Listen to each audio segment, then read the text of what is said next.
Hello, this is Blood on the Razor Wire TV, where we bring it to you real and we bring it to you raw. In January 1996, two 22-year-old men bent on causing chaos and conflict decided to go on a crime spree. Chevie Kehoe and another accomplice, Daniel Lewis Lee, left the state of Washington and traveled to Arkansas. They had a plan. On January 11, 1996, they arrived at the home of William Frederick Mueller, a gun dealer who lived near Tilly, Arkansas, and who was in possession of a large collection of weapons, ammunition, and cash. Kehoe and his father had previously, in February 1995, robbed Mueller once already, and Kehoe expected to find valuable property at the house. Dressed in police raid clothing, the two men tried to enter the home of the Muellers, but they were not at home. When the Muellers returned, Lee and Kehoe overpowered and incapacitated Mueller and his wife Nancy Ann Mueller. They then questioned Nancy Mueller's young daughter, Sarah Elizabeth Powell, about where they could find the cash, guns, and ammunition, forcing her to talk by brutal means, according to court papers. The home invasion was the start of a plot to establish an all-white nation in the Pacific Northwest. After finding $50,000 in cash, guns, and ammunition, they shot each of the three victims with a stun gun, causing them to pass out. They then placed plastic bags over their heads and sealed the bags with duct tape, suffocating them to death. There is some evidence that Lee was unwilling to kill Sarah, so Kehoe killed her. They took the victims in Kehoe's vehicle to the Illinois Bayou, where they taped rocks to them and threw each family member into the swamp. The bodies were discovered in Lake Darnadale, near Russellville, Arkansas, in late June 1996. Kehoe and his family took the stolen property to a motel in Spokane, Washington, by way of the Christian Identity community of Elohim City, Oklahoma. William Mueller had put some of the stolen firearms into a federal firearms license registry as insurance against potential theft. The Bureau of Alcohol, Tobacco, Firearms, and Explosives, ATF, used the ID numbers in the registry to trace the stolen firearms to several other men who confirmed they had purchased them in Spokane, Washington, from Chevie Kehoe and his father, Kirby. Not long after these monsters struck in Arkansas, on February 15, 1997, Kehoe and his brother Cheyenne were involved in a shootout with an Ohio State Highway Patrol trooper, John Harold Harker, and a Clinton County Sheriff's Office deputy, Robert Gates, in Wilmington, Ohio. The Highway Patrol trooper had stopped their vehicle, a blue Chevy Suburban, for driving too slowly and erratically on the road, and found the license plate and registration had expired. The brothers also failed to produce any driver's license. Chevy, the driver, complied with the officer's orders to get out of the car, but warned him against touching him when he tried to search him. The deputy noticed the trouble the state trooper was having with Chevy and stopped to help. As one of the officers called for a tow truck to impound the vehicle, Chevy suddenly began to dash back to the vehicle with the officers in pursuit. The officers had pinned Chevy to a patrol car and were trying to subdue him when his brother Cheyenne produced a handgun from his passenger seat and opened fire on the officers, allowing Chevy to jump back into the Suburban and escape. Cheyenne himself fled into the nearby woods, where police searched unsuccessfully for him for the whole day. Later that day, Chevy was involved in a shootout in an electric supply company parking lot with two Wilmington police officers, Officer Richard Rick Wood and Sergeant Robert Bob Martin. During this second shootout, a passerby motorist, 56-year-old Frank Marsden, was hit in the shoulder. Both of these shootouts were recorded on both the trooper and the sergeant's dashboard cameras in their patrol vehicle and was widely broadcast in the media at the time. Footage of the shootout was first aired in 1997 on Fox World's Scariest Police Shootouts. Since then, it has been shown on television programs such as Most Shocking, Police in Pursuits, World's Most Amazing Videos, and Under Fire. After fleeing from police, Chevy and Cheyenne Kehoe traveled secretly with their families through different states before settling in a ranch in Utah. They worked for the local ranch owner for a time, but disputes between the brothers over Chevy's extremist ideology grew bitter and eventually violent. And ultimately, Cheyenne left, taking his family with him. Cheyenne decided that it was time to surrender. He turned himself over to the local police and directed them and the FBI back to the Utah ranch, where Chevie Kehoe was arrested on June 17, 1997. Kehoe would eventually be charged with numerous crimes in federal court. Also, he was charged in Ohio. On February 20th, 1998, Kehoe pled guilty in an Ohio state court to felonious assault, attempted murder, and carrying a concealed weapon related to that February 15, 1997 shootout in Wilmington, Ohio, with the patrol trooper and the Clinton County Sheriff's deputy that resulted from that traffic stop. In 1999, Kehoe was convicted in federal court for that January 1996 crime, the murders of the gun dealer William Mueller and his wife Nancy Mueller, and their young daughter Sarah Powell. He received 3 sentences of life in prison without the possibility of parole. Kehoe's mother Gloria and his younger brother Cheyenne would later serve as prosecution witnesses and testified against him at that trial. However, they both kept the secret until he got caught. Cheyenne Kehoe received a 24-year prison sentence for attempted murder and weapons possession due to his role in the Ohio shootout and after his cooperation. The manager of the Shadow Motel in Spokane, Washington, claimed to have seen Chevie with Timothy McVeigh at the motel 4 to 6 months prior to that crime spree.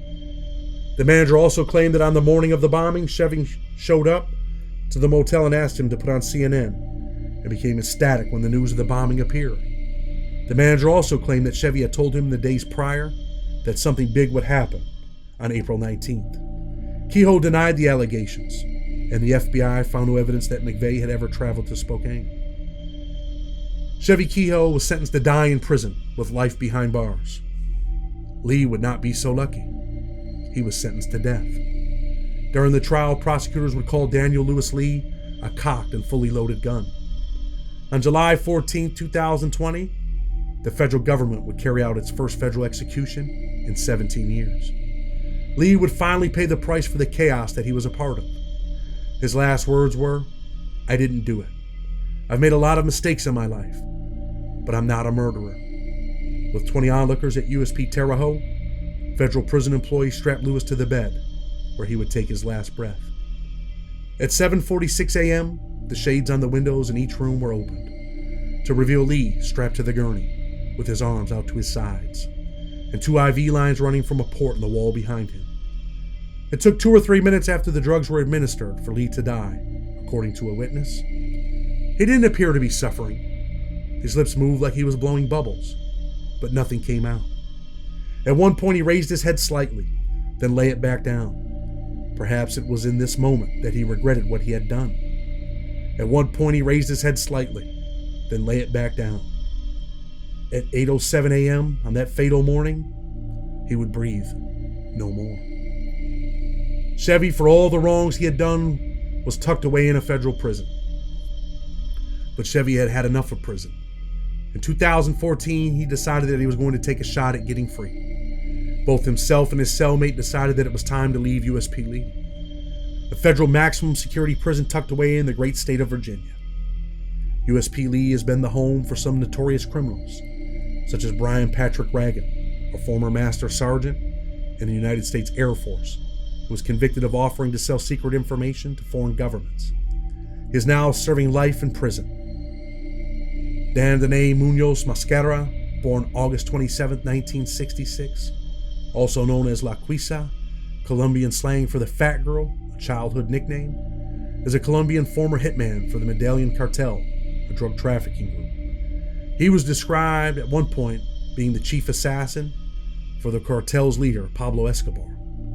He was believed to be responsible for the deaths of an unknown number of people, with official estimates ranging in the hundreds. U.S. authorities currently link him to the deaths of more than 220 people, having supposedly murdered members of both his own organization, the Medellin Cartel, and the rival Cali Cartel, as well as police officers and government officials. Colombian authorities connected him to the deaths of more than 40 police officers. He was arrested in 1991 and was serving multiple life sentences. He was serving his time at USP Lee at the same time that Chevie was there.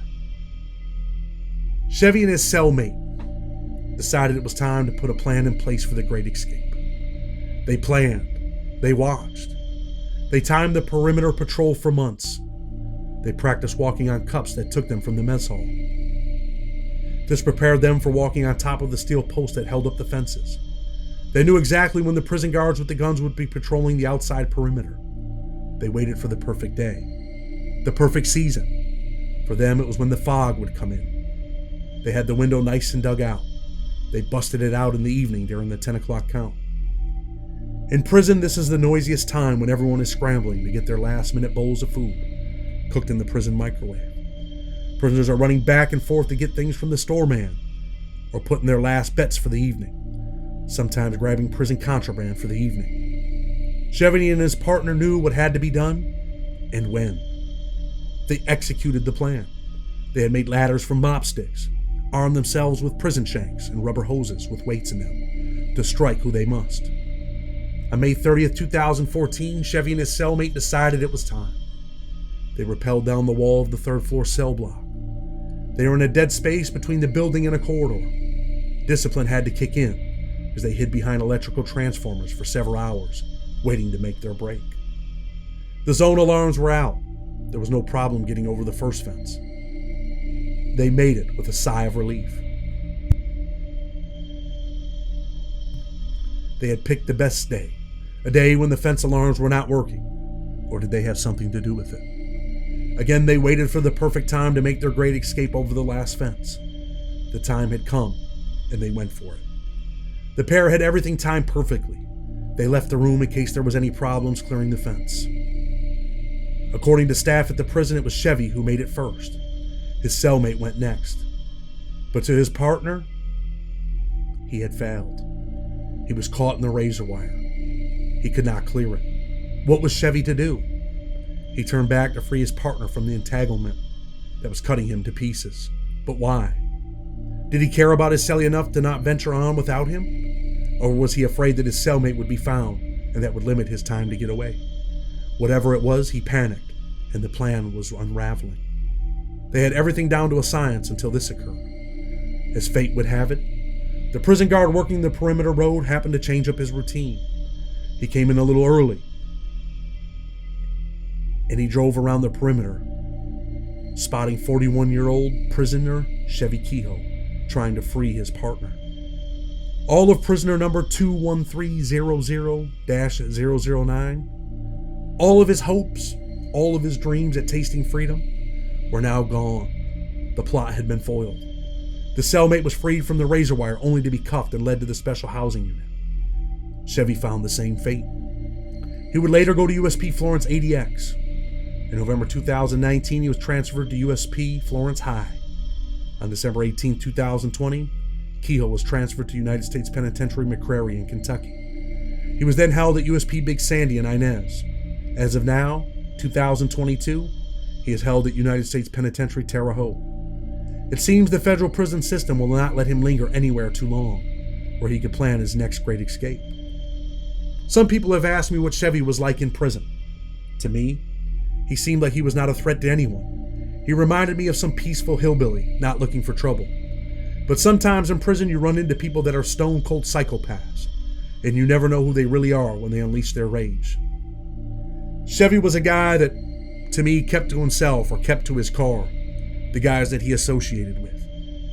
To me, I never knew about the young girl or the things that he had done. I'm sure people in his circle knew all about it.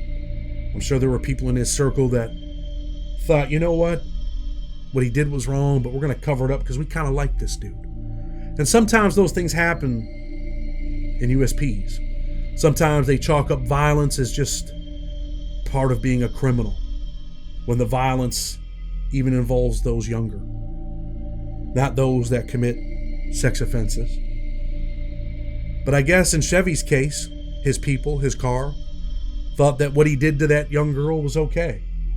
In my perspective, it's never okay. Perhaps that's why he's now in USP Terre Haute, because it's more of a dropout yard, where dropout gang members go to spend their last days until they die in prison. Thank you for watching. We hope that you enjoyed this video. But tell us in your comments what you think would have happened had Chevie accomplished his goal of being free once again. With respect, until tomorrow, we're out.